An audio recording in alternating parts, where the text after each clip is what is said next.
ওরা তোর মাংস খাবে, ওরা তোর মাংস খাবে, দাঁত কেলাবে, চাই গরিবের রক্ত। ওরা তোর মাংস খাবে, দাঁত কিলাবে, চাই গরিবের রক্ত। 500 টাকার লোভ দেখাবে, ভাত পেতেছে শক্ত। ওই পিসিমণি চোরের রানী করে চোরে চাষ, ভুল করে ফুল ফুটলে জোড়া, গ্রামের সর্বনাশ। ও পিসিমণি। ছন্দ কেটে ফের তৃণমূলকে কটাক্ষ রুদ্রনীল ঘোষের। বাঁকুড়ায় বিজেপির জনসভায় রুদ্রনীল। মমতা বন্দ্যোপাধ্যায়ের বিরুদ্ধে আক্রমণ শানালেন রুদ্র। আমাদের বাড়িতে হিন্দু মা, মুসলমান মা, তারা কি করে সংসার করে উনি জানেন না।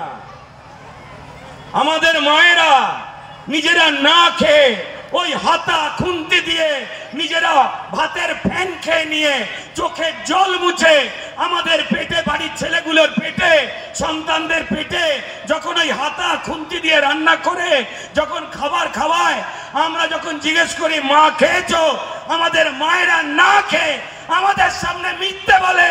ওই হাতা খুন্তি নিয়ে আঁচলে ঘাম মুছতে মুছতে, হ্যাঁ বাবা খেয়েছি, তোরা খেয়ে নে।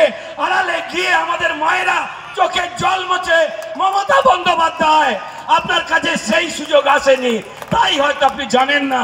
মা হলে হাতে হাতা খুন্তি তোলে মানুষের প্রাণ নেওয়ার জন্য নয়, তার হাত পেটা আপনাদের এই চুরির দায়ে। এই যে ভাগ্য হয়েছে বাংলার, সেই বাংলার বাবা, পুরুষ, নারী বাড়ির মেয়েটার পেটে ভাত তুলে দেওয়ার জন্য নিজে না খেয়ে। আপনি তো 1 লাখ টাকা শাড়ি পরেন, আপনি বলেন মাইনে নি না, ভালো তো। শুধু আমাদের জানতে ইচ্ছা করে যে মাননীয় মুখ্যমন্ত্রী, আপনি তো পাহারাদার হয়ে গেছেন, মানুষের নয়।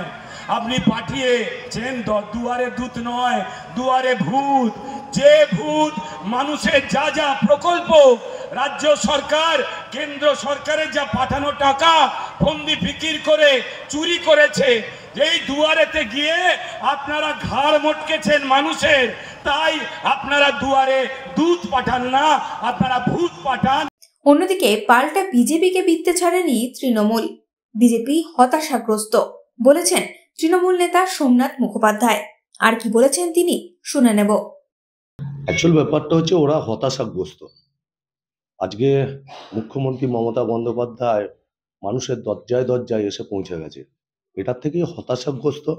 ওদের রুচি, ওদের কুরুচি সম্পন্ন বিজেপি, ওদের ভাষা ওদের ভাষা। তৃণমূল কংগ্রেস কাজ করতে জানে, তৃণমূল কংগ্রেস মানুষের পাশে আছে। লোকসভা ভোটের আগে এইভাবে একজন দলীয় অভিনেতাকে দিয়ে ইলেকশন ক্যাম্পেইন শুরুই বলা যেতে পারে, এটা কি কোনো প্রভাব পড়বে বলে মনে হয়? আরে বিধানসভা ভোটের আগে গোটা দিল্লি এসে পশ্চিমবাংলায় বসেছিল। আলটিমেট রেজাল্ট কি? বাংলার মানুষ মমতা ব্যানার্জির সঙ্গে আছে, আগামী লোকসভাতেও মমতা ব্যানার্জির সঙ্গে থাকবে। বিজেপিকে বাংলার মানুষ বিশ্বাস করে না। বিষ্ণুপুর লোকসভা কেন্দ্রে কি এই ধরনের দলীয় অভিনেতাকে নিয়ে ইলেকশন ক্যাম্পেইন প্রচারে কোনো প্রভাব পড়বে? অ্যাকচুয়াল বিজেপি বলে পশ্চিমবাংলায় কোনো কিছু নেই, সেটা 21-এর নির্বাচনে বাংলার মানুষ দেখিয়ে দিয়েছে। এখন যাকেই নিয়ে আসুক, বাংলার মানুষ মমতা ব্যানার্জির সঙ্গে আছে, অভিষেক ব্যানার্জির সঙ্গে আছে। এই সময় ডিজিটাল মা বোনেরা উপস্থিত আছেন, এখানে কর্মরত